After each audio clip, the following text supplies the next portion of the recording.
Hello, friends! From my house to yours, we're going to start reading The Wild Robot together. It's very cold outside, and what a great thing to do to sit and read a book. I'm going to read the first 4 chapters to you, and we're going to start right now. So, The Wild Robot by Peter Brown, Chapter 1. The ocean.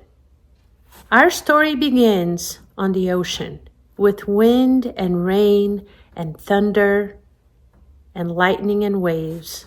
A hurricane roared and raged throughout the night, and in the middle of the chaos, a cargo ship was sinking down, down, down to the ocean floor. The ship left hundreds of crates floating on the surface.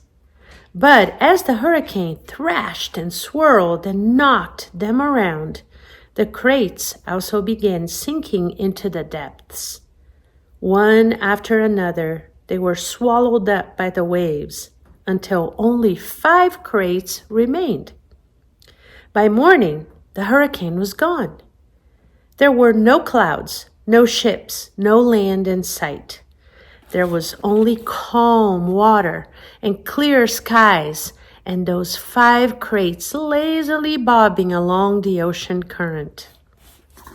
And if you're following along, there's a great illustration on that page.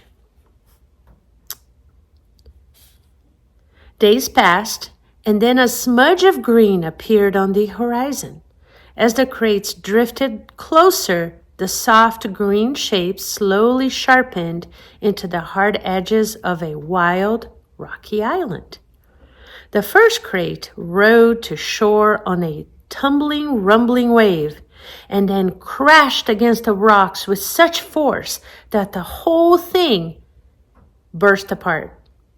Now, reader, what I haven't mentioned is that tightly packed inside each crate was a brand new robot.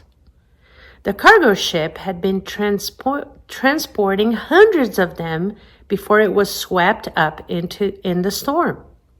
Now only 5 robots were left. Actually, only 4 were left, because when that first crate crashed against the rocks, the robot inside shattered to pieces.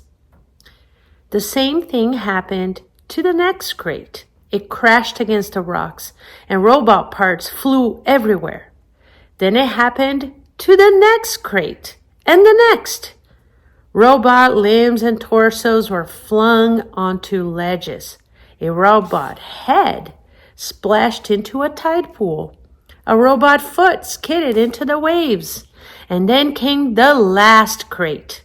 It followed the same path as the others, but instead of crashing against the rocks, it sloshed against the remains of the first 4 crates. Soon, more waves were heaving it up out of the water. It soared through the air, spinning and glistening until it slammed down onto a tall shelf of rock. The crate was cracked and crumbled, but the robot inside was safe.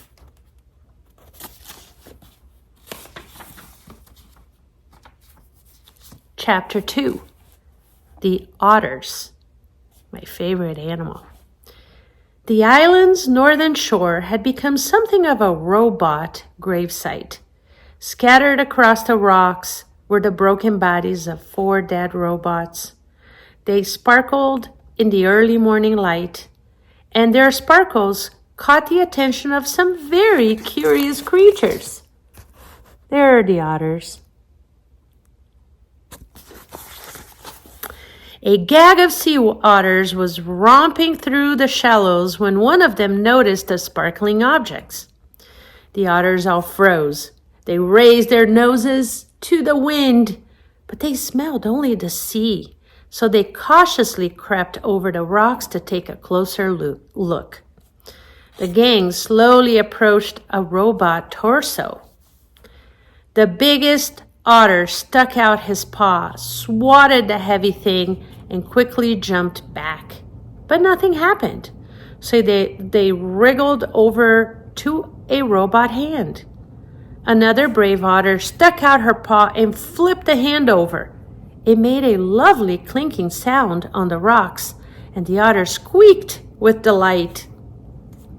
They spread out and played with robot arms and legs and feet.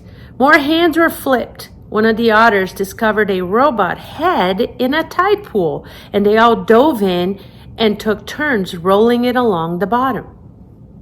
And then they spotted something else. Overlooking the gravesite was the one surviving crate. Its sides were scraped and dented, and a wide gash ran across its top. The otters scampered up the rocks and climbed onto the big box.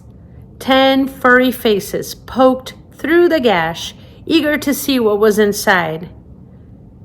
What they saw was another brand new robot, but this robot was different from the others. It was still in one piece, and it was surrounded by spongy packing foam.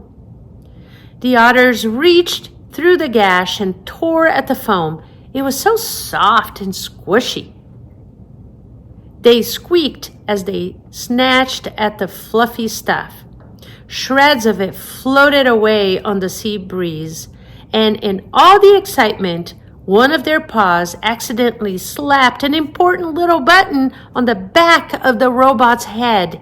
Click! It took a while for the otters to realize that something was happening inside the crate. But a moment later, they heard it, a low, whirring sound. Ooh. Everyone stopped and stared, and then the robot opened her eyes. Chapter 3, The Robot. The robot's computer brain booted up. Her programs began coming online. And then, still packed in her crate, she automatically started to speak. Hello, I am Rosum, Unit 7134, but you may call me Roz. While my robotic systems are activating, I will tell you about myself. Once fully activated, I will be able to move and communicate and learn. Simply give me a task and I will complete it. Over time, I will find better ways of completing my tasks. I will become a better robot. When I am not needed, I will stay out of the way and keep myself in good working order. Thank you for your time. I am now fully activated. And Chapter 4, The Robot Hatches. As you might know, robots don't really feel emotions, not the way animals do.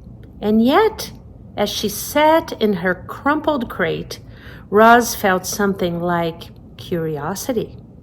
She was curious about the warm ball of light shining down from above.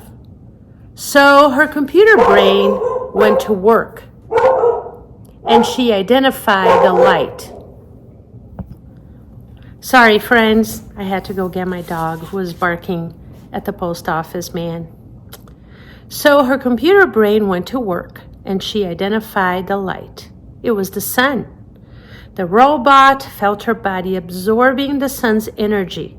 With each passing minute, she felt more awake.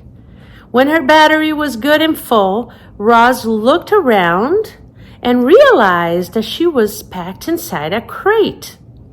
She tried to move her arms, but they were restrained by cords.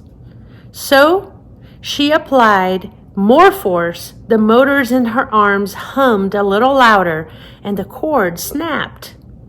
Then she lifted her hands and pulled apart the crate like a hatchling breaking from a shell. Roz climbed out into the world. Imagine this being like an egg, and then Roz is coming out. Cool, right? Thank you for reading with me.